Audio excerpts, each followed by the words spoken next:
Hi, this is Ed from Exotic Blanks, welcoming you again to Facing the Feather Blanks. This is going to be a video about how to handle the feather blank. You see that when we get them, they are not always faced properly. If you look at the ends, you'll see that there is an indent that we're going to have to take out and face this blank.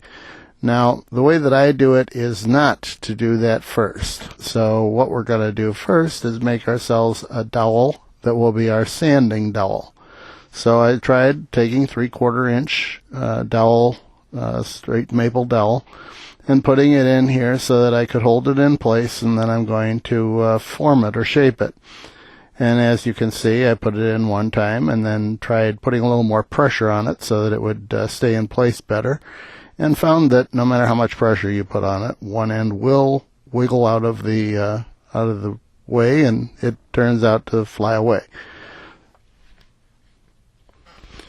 Turns out the solution is to sand one end of it, or to cut one end of it somehow or other so that it's shaped so it will fit inside the headstock.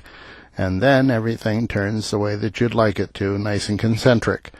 So now we can start actually forming the end of this. What I'm going to do is make the end that's near the tailstock now into a very close to a Morse taper 2 shape. So we're going to start by cutting into it, and we want a nice gradual.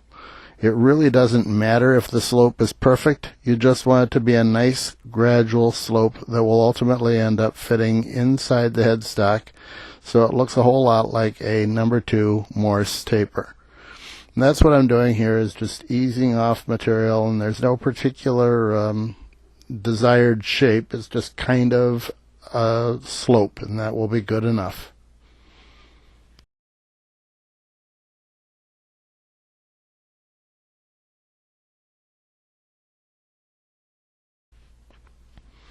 Once the shape has been close enough, then we take it off and turn it around, and you can see that it's not quite round there. It's not quite spinning true.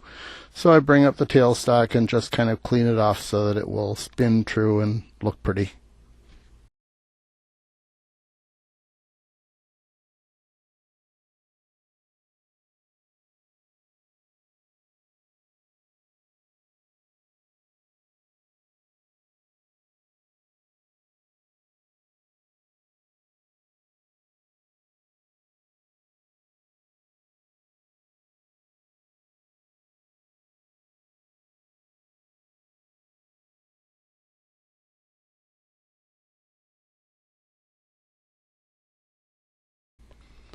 You know it's well made if you have a heck of a time trying to pull it out. So as long as it won't pull out easily, then we'll just go about putting the sandpaper on it, and I do that with some thin CA, and just hold it in place for a few seconds, and the piece that we were making is going to be completed.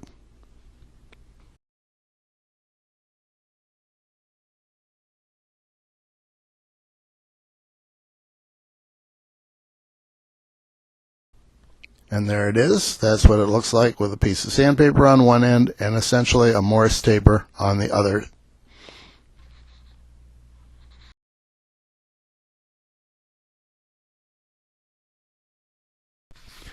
Now back to the reason for this. As you can see, I've put the Zen feather on my lathe, and I'm going to turn this down until it's kind of to the shape.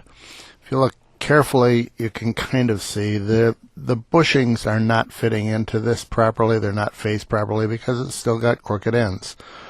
But we're going to take down the blank, and you missed 2.5 minutes of turning exactly.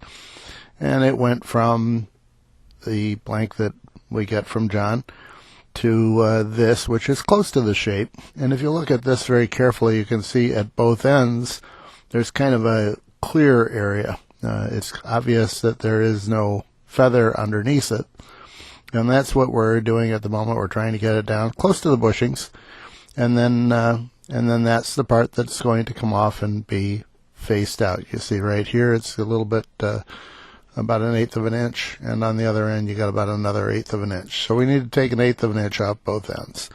I'll take that off the lathe and use the piece that we just made in order to make that happen.